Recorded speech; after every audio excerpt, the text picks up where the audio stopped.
আসসালামু আলাইকুম। তোমাদের অটো সাইকেলের সেকেন্ড ক্লাসে তোমাদের সবাইকে স্বাগতম। আশা করি প্রথম ক্লাস সম্পূর্ণ বুঝতে পারছো। যদি প্রথম ক্লাসে কোথাও কোনো প্রবলেম থাকে তাহলে অবশ্যই আমাদেরকে জানাবা। আমরা সেটা সর্বোচ্চ পরিমাণ সলভ করার চেষ্টা করব। তা আমরা প্রথম ক্লাসে প্রথম 3টা ম্যাথ করছিলাম। আজকে আমরা আরও কিছু ম্যাথ করবো অটো সাইকেলের অনুশীলনের ম্যাথগুলো। তো চলো আমরা ম্যাথ করি আর কি।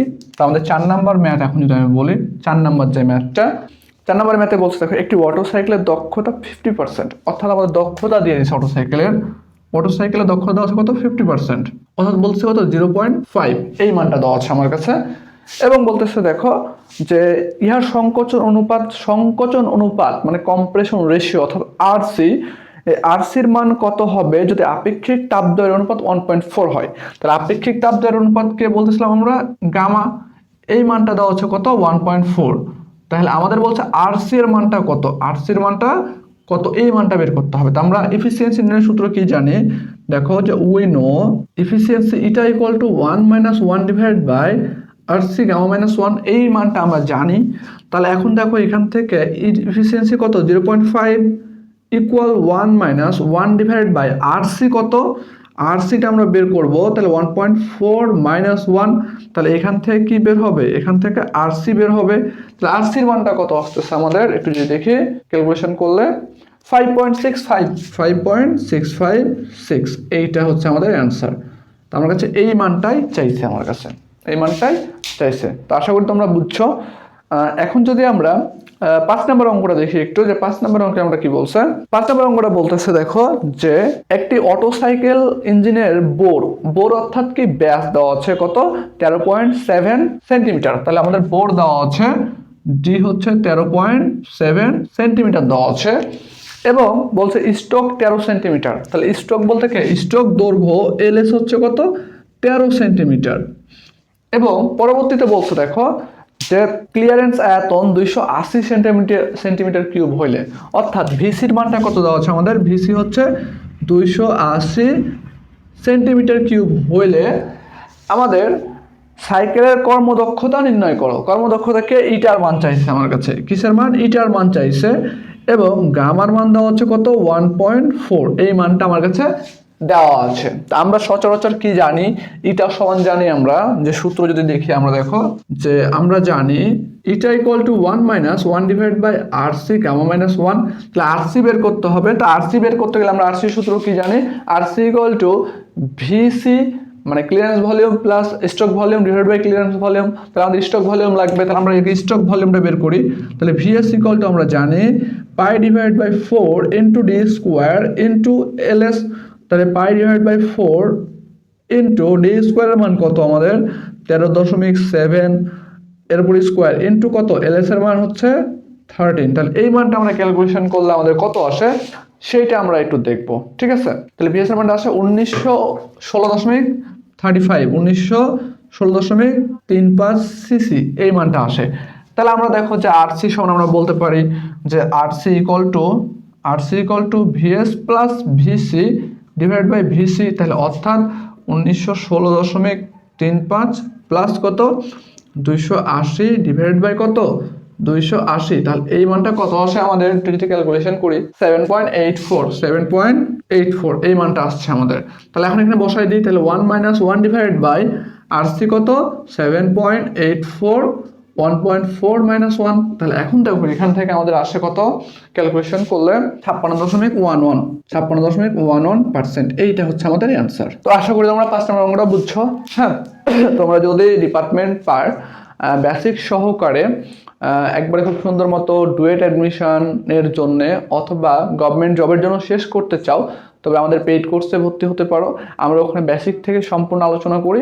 আর তোমরা আমাদের ইউটিউব চ্যানেলে ধারাবাহিকভাবে যে জিনিসটা পাবা সেটা হচ্ছে আমাদের যে অনুশীলনের ম্যাথগুলো আছে সেই ম্যাথগুলো তোমরা সলিউশন পাবা। কিন্তু আমাদের বেসিক যদি তোমরা শিখতে চাও, বেসিক সহকারে প্রত্যেকটা সূত্র কোথা থেকে আসছে না আসছে এসব বিষয়ে একবারে যদি ইন ডিটেলস জানতে চাও, তবে অবশ্যই আমাদের পেইড কোর্সে ভর্তি হতে হবে। তো আশা করি তোমরা আমাদের কোর্সে ভর্তি হতে নাম্বারগুলোতে যোগাযোগ করতে পারো হোয়াটসঅ্যাপে। তার সাথে আরেকটা জিনিস জানাই রাখি যে আমাদের কিন্তু মেকানিক্যাল, পাওয়ার, আরএসসি, অটোমোবাইল, মেকাট্রনিক্স ডিপার্টমেন্টের স্টুডেন্ট তোমরা যারা আছো তোমরা সবাই এই কোর্সে ভর্তি হতে পারবা। আর তাছাড়াও আমাদের কিন্তু আরেকটা কোর্স চলমান আছে, সেটা হচ্ছে তোমার বর্তমানে রানিং যে সেমিস্টারটা আছে সেই সেমিস্টারের একাডেমিক কোর্স, অর্থাৎ প্রথম সেমিস্টার থেকে সপ্তম সেমিস্টার পর্যন্ত তোমরা যারা পলিটেকনিকে পড়ো তোমাদের একাডেমিক কোর্সে তোমাদের রানিং সেমিস্টারের যে সাবজেক্টগুলো থাকে সেই প্রত্যেকটা সাবজেক্ট আমরা এখানে পড়াবো। এবং তোমরা আমাদের কোর্সে ভর্তি হলে একটা সাজেশন বই পাবা, ওই পুরো সেমিস্টারে যতগুলো বই আছে সবগুলো বইয়ের সমন্বয়ে গঠন করা, এবং ওই সাজেশন বই থেকে তোমরা 90 থেকে 95% পর্যন্ত কমন পাবা। এইটা হচ্ছে আমাদের বিগত সেমিস্টারের যে স্টুডেন্টগুলো ছিল তারা সবাই আমাদেরকে এটাই বলেছে, কারণ আমাদের সাজেশন বই তাদের কাছ থেকে পরীক্ষিত আর কি।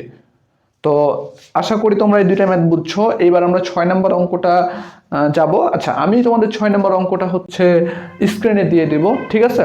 এই অঙ্কটা তোমরা হচ্ছে করে আমার এই ভিডিওর কমেন্টে সবাই দিবা, কারণ তোমরা যদি 5 নম্বর অঙ্কটা বুঝতে পারো তাহলে 6 নম্বর অঙ্কটা অনায়াসে করতে পারবা। তো তোমরা যারা 5 নম্বর অঙ্কটা মানে ক্লাসটা করবা তারা প্রত্যেকেই 6 নম্বর অঙ্কটা নিজে করে, আমি 6 নম্বর অঙ্কটা এইখানে দিয়ে দিব, ঠিক আছে? তোমরা 6 নম্বর অঙ্কটা নিজে প্রত্যেকেই করে আমার কমেন্ট সেকশনে দিবা, ওকে? তাহলে এবার চলো আমরা 7 নম্বর অঙ্কটা করব। তো 7 নম্বর অঙ্কটা তোমরা স্ক্রিনে দেখতে পাচ্ছ। 7 নম্বর অঙ্কটা বলছে এরকম, দেখো যে একটি ইঞ্জিন অটো সাইকেলের উপরে কাজ করতেছে। তো একটা ইঞ্জিন অটো সাইকেলের উপরে কাজ করতেছে, যদি কম্প্রেশন রেশিও অর্থাৎ আরসির মানটা 5 থেকে 6 করা হয় তবে কর্মদক্ষতা কি পরিমাণ বৃদ্ধি পাবে? অর্থাৎ আমাদের যদি যখন আরসির মানটা যখন আমাদের 5, তখন ধরলাম কর্মদক্ষতা কি হবে, এটা 1। আরসির মানটা যখন আমাদের 6, তখন আমরা ধরলাম কর্মদক্ষতা কত, এটা 2।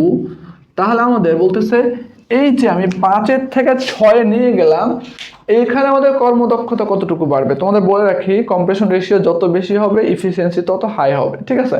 তাহলে আমরা চলো এটা 1 নির্ণয় করি আগে, যে উই নো এটা 1 equal to 1 minus 1 divided by RC gamma minus 1। তাহলে আরসি 1 ডিভাইডেড বাই আরসির মানটা কত জানি আমরা 5, তাহলে 5 1.4 মাইনাস 1, তাহলে এখান থেকে একটা মান পাবো আমরা।